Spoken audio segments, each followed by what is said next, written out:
आपको मार पड़ रही है, वो लगातार आपको बाउंड्रीज लगा रहे हैं। आप क्या कर रहे हो? एक ओवर साइम को दे रहे हो, एक ओवर इब्रार को दे रहे हो, एक ओवर नवाज को दे रहे हो। एक शर्मा से जान छुड़वाई थी, दूसरा शर्मा आ गया और ये शर्मा पहले वाले शर्मा से ज्यादा मारता है यार। क्या जालिम दरिंदे पाल के रखे हुए इंडिया ने, बच्चों को सांस लेने का मौका ही नहीं दे रहे यार। जो खौफ पाया जा रहा है हमारे मीडिया में, जो हमारे मुल्क में अभिषेक शर्मा का, क्योंकि अभिषेक शर्मा किसी को नहीं भाईजान छोड़ता। दुनिया का बेहतरीन बॉलर ले आओ भाईजान, उस बंदे ने पहले ओवर में कुत्ते वाला मारना है उसको, जो मर्जी ले आओ। इंडिया की बैटिंग देखें आप, वो कैसे खेल रहे हैं। वो पहली गेंद पे चौका लगा रहे हैं, दूसरी गेंद पे छक्का लगा रहे हैं आपको, और आप क्या कर रहे हैं? कैच पकड़ा के वो जा रहे हैं। वो है अभिषेक शर्मा। आई थिंक मैं हमेशा से बोल रहा हूँ, पहले भी बोला है, आज भी बोल रहा हूँ, बहुत ही हाईली टैलेंटेड प्लेयर है वो। इस वक्त मुझे ऐसा लगता है कि जितनी भी दुनिया की टीम्स हैं उसको देख लें, कोई भी इतना हाईली टैलेंटेड ओपनर जो है वो मुझे कहीं नजर नहीं आता। पाकिस्तानियों के हाथ कांपते हैं, पाकिस्तानियों के पांव कांपते हैं, पाकिस्तानियों से बॉल फेंकी नहीं जाती, पाकिस्तानियों से बॉल पकड़ी नहीं जाती जब शुभमन गिल बैटिंग करने आता है। तो पाकिस्तानी कप्तान की इस हिकमत अमली की मुझे समझ नहीं आई है। क्या आपने, जब आपके ऊपर चढ़ाई हो रही है, 7 ओवर में वो आपके खिलाफ 108 ओवर में करने वाले थे, तो आप बॉलिंग ऑप्शन क्या इस्तेमाल कर रहे हो? एक ओवर कभी साइम को दे दिया, कभी आपने एक ओवर इब्रार को दे दिया, कभी नवाज को दे दिया।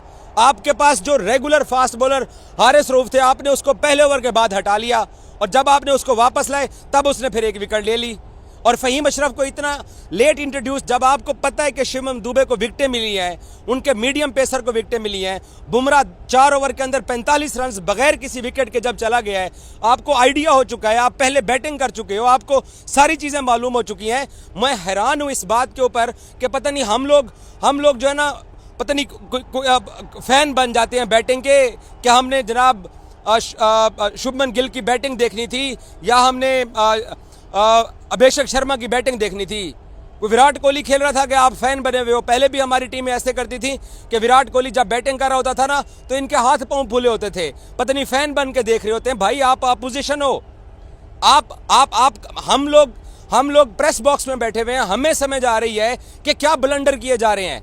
क्या जरूरत थी आपको ऐसे मौके के ऊपर, जब आपने विकेटें लेनी है तो आप उन्हीं लोगों को बार बार बॉलिंग दे रहे हो जो आपके सामने आप कुछ भी नहीं कर रहे हैं, और बाद में फिर आके राणे और हारिस रऊफ ने विकेटें ली हैं। और हुसैन तलत का हमने क्या करना था?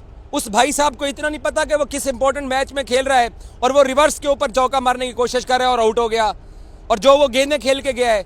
और जो नवाज मोहम्मद हारिस को फिर आपने टॉप ऑर्डर में 3 दिन से शोर मचाया हुआ था कि मोहम्मद हारिस को टॉप ऑर्डर पे खिलाएंगे, आपने उसको बैटिंग ही नहीं दिया है। तो ऐसे भाईजान आप मैचेस नहीं जीत सकते हैं।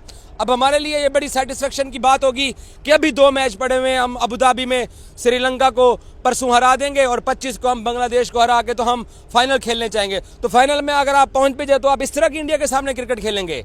कितनी अच्छी आपने बैटिंग की है, कितना आपने बेहतर तरीके से आपने अपना स्कोर बोर्ड चलाया है। गो के मिडिल ओवर्स के अंदर पाकिस्तान बहुत स्लो बैटिंग की है, वो भी कोच और कप्तान के गलत फैसलों की वजह से। मैं इन 2 बंदों को जिम्मेदार, मैंने सलमान अली आगा के ऊपर कभी क्रिटिसिज्म नहीं किया है, लेकिन इस बार सलमान अली आगा ही जिम्मेदार थे।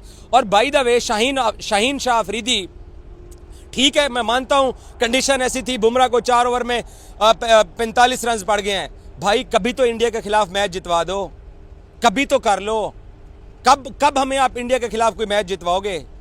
बाकी जो दुनिया की जो टीमों के जो टॉप बॉलर्स होते हैं वो क्रूशल मौके के ऊपर अपनी टीमों को मैचेस जितवाते हैं, कभी तो इंडिया के खिलाफ कोई एक मैच जितवा दो। वो बच्चा उनका अभिषेक शर्मा, वो आपको ऐसे खेल रहा है जैसे सड़क के ऊपर टेप बॉल क्रिकेट हो रही है, आपको पता ही नहीं लग रहा वो आपको कहां पे मार रहा है।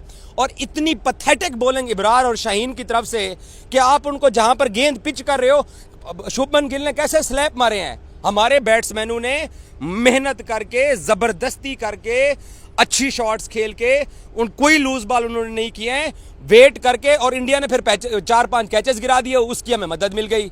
तो हमारे बैट्समैनों ने लग रहा था कि स्ट्रगल कर रहे हैं, मेहनत कर रहे हैं। इंडियन बैट्समैन ऐसे बैटिंग कर रहे थे जैसे कोई बात ही कोई नहीं है, और हम वहां पे जहां उनको गेंदें करवा रहे हैं वहां पे हमें कोई एक मुझे बता दें पहले 8 ओवर्स के अंदर जो हमारे बॉलर्स ने बॉल किया है, कहीं पे कोई विकेट का चांस बना है? वो अगर एक साहबजादे ने बाउंड्री पे जाके कैच भी छोड़ा है तो वो छक्का ही था, वो छक्के के ऊपर जाके उनकी एक गेंद मिस हुई है। तो भाईजान आप ऐसे, इसका मतलब ये हुआ, मुझे फिर मैं अगर हिसाब लगाऊं पुराने ज़माने से शुरू करूं अब तक, कि पहला मैच हुआ आपकी बैटिंग एक्सपोज हुई, आज इंडिया के साथ आप खेले हो, आपने बैटिंग अच्छी की, आपकी बॉलिंग एक्सपोज हुई है। तो इसका मतलब यह है कि एक मैच में हमारी बैटिंग नाकाम हो गई, दूसरी मैच में हमारी बॉलिंग तबाह हो गई। तो अब हमें अंदाजा हो गया कि हमारी बॉलिंग कितने जोगी है, हमारी बैटिंग कितने जोगी है। तो हम तीसरा मैच जाके अगर उनके साथ फाइनल पड़ा तो जीतेंगे, और फाइनल में आपको श्रीलंका जीतने देगा, बांग्लादेश आपको जीतने देगा। एक हारे हुए हैं, एक वो जीते हुए हैं। दोनों टीमें जो पहला मैच कल खेली थी वो तो जख्मी शेरों की तरह आपके ऊपर झपट पड़ेंगे। और जिस तरह की आप साइम अयूब साहब जो बैटिंग करने के लिए आए, साइम अयूब साहब का नंबर चेंज किया गया, कैजुअल शॉट मार के आप आउट हो रहे हो, बॉलिंग में आप आ रहे हो। मैं कितने दिनों से ये इस बात का शोर मचा रहा था कि सैम अयूब की बॉलिंग हमें वहाँ पे मरवाएगी जहाँ पर पानी भी नहीं मिलेगा, और उसने मरवा दिया जहाँ जो उसने बॉलिंग की है। आपके पास हारिस रऊफ है, आपके पास फहीम अशरफ है, आप दूसरे एंड के ऊपर साइम अयूब को खड़ा कर देते हो तो हो गया नुकसान ना। हमने उसका जो नफा था हमने वो पा लिया, हो गया हमें फायदा। यही होना था। कितने दिनों से हम कह रहे थे कि किसी बड़े मैच के अंदर ऐसी तबाही होनी है आपकी कि आप रिकवर नहीं कर पाएंगे, और यही हुआ है हमारे साथ। वो 2-3 अच्छी गेंदें करवा देता है, 2-3 बैट्समैनों की गलती से या उसको कोई विकेटें मिल जाती हैं। हमने जनाब उसको दुनिया अब सईद अजमल बना दिया है। वो सईद अनवर बनते बनते वो सईद अजमल बन गया है। ऐसे तो भाईजान आप नहीं जीत सकते हैं। और आप लगातार दूसरा मैच जीत गए, और इंडियन टीम को आपने आज जिस तरीके से, मैं प्रेस बॉक्स में बैठा हुआ था, उनकी 10 ओवर तक उनकी आवाज़ नहीं निकल रही थी। उसके बाद फिर आपने वही टिप टिप स्टार्ट किया है। और मैं तो हैरान हूँ कि 15 ओवर वरुण चक्रवर्ती ने नवाज को पता नहीं शैनवॉन आ गया था करवाने के लिए, रोकी जा रहा है। सिंगल डबल तो हमें करते हुए पता नहीं हमारी टांगें लड़खड़ाती हैं या हमें क्या होता है, सिंगल डबल हमें होती नहीं, और फिर नवाज जैसे आउट हुआ है जैसे कोई बात ही नहीं है। ऐसे तो भाईजान आप नहीं जीतने देंगे, आपको इंडियंस जीतने देंगे। वो क्या आप इस इंतजार में है कि इंडियंस गलती करें, आप उनकी गलतियों का फायदा उठाएं और आप मैच जीतें और आपको वो जीतने देंगे? भाई ऐसे नहीं होता। आपको अपने स्पॉट की रिस्पेक्ट करनी चाहिए। ये मैंने पहले मैच में कहा था कि आपको अपनी सिलेक्शन की रिस्पेक्ट करनी चाहिए। साहबजादा ने आज जैसे क्रिकेट खेली है, जिस तरीके से वो विकेट पे खड़ा रहा है, मैं उसको अप्रिशिएट करता हूँ। फौजी का टोटल गलत आउट दिया गया। फौजी ने जिस तरीके से बैटिंग की है, उसने चलो कदर अच्छी शॉट्स के लिए बेहतर बैटिंग करके गया है। वो राणा फहीम अशरफ ने एंड पे अच्छा आके फिनिशिंग किया है। बाकी तो हमारे जो प्लेयर्स हैं वो कोई हम पे शायद कौम के ऊपर एहसान करके वो क्रिकेट खेल रहे हैं। ऐसे आपको कोई नहीं जीतने देगा भाई। सपना ही रहेगा आपको इंडिया की इस टीम को हराने के लिए, अगर आप इसी तरीके से ब्लंडर करते रहे, इसी तरीके से आप गलतियां करते रहे। मैं तो सलमान अली आगा की कप्तानी और माइक हेसन की कोचिंग के ऊपर हैरान हूं कि आपने हुसैन तलत को क्या कह के भेजा था कि भाईजान आपने रिवर्स मारनी है, और उसका आपको कोई फायदा नहीं हुआ। उसकी बॉलिंग का भी आपको कोई फायदा नहीं हुआ, उसकी बैटिंग का भी आपको कोई फायदा नहीं हुआ। और नवाज आज हमें महंगा पड़ा, इब्रार भी आज हमें महंगा पड़ा, और शाहीन शाह अफरीदी भाई कभी तो जितवा दे। कब तू पाकिस्तान को इंडिया के खिलाफ कोई मैच जितवाएगा? हम आपकी तारीफें कर करके, दुनिया का बेहतरीन बॉलर बोल के, दुनिया का खतरनाक तरीन मोहम्मद आमिर ने अभिषेक शर्मा पे क्या बोला? उसने बोला कि भाई मैं खुद हैरान हो गया, और मोहम्मद आमिर वो आदमी है जो विराट कोहली, रोहित शर्मा के सामने खेल चुका है। उसके बावजूद उसकी आंखें फटी की फटी रह गईं कि मैंने ये कभी नहीं देखा था कि पहली बॉल पे इंडिया पाकिस्तान मैच में आगे बढ़ के चौका मार दिया, दूसरी बॉल पे मार दिया, फिर शाहीन शाह अफरीदी का ओवर आया, फिर चौका मार दिया, फिर मार दिया। कहता है मैंने ऐसा बैटर जिंदगी में कभी नहीं देखा। और वाकई इंडिया ने जो बोला था कि हम इंटेंट के साथ खेलेंगे, एग्रेसिव ब्रांड ऑफ क्रिकेट खेलेंगे, वैसे ही वो खेल रहे हैं। धज्जियां उड़ा के रख दी उन्होंने पाकिस्तान की। मोहम्मद आमिर खुद बोल रहा है, और अपने वालों को क्या बोल रहा है? कहता है हम बातें तो बहुत करते हैं कि इंटेंट से खेलना है। क्या हुआ था पावर प्ले के बाद? 2 run 1 run 1 wicket, 2 run 2 wicket, ये हाल चल रहा था। 12 गेंद 3 रन। पावर प्ले में भी कौन सा हो गया? 12 गेंद 3 रन। ये हाल थे उनके कप्तान के।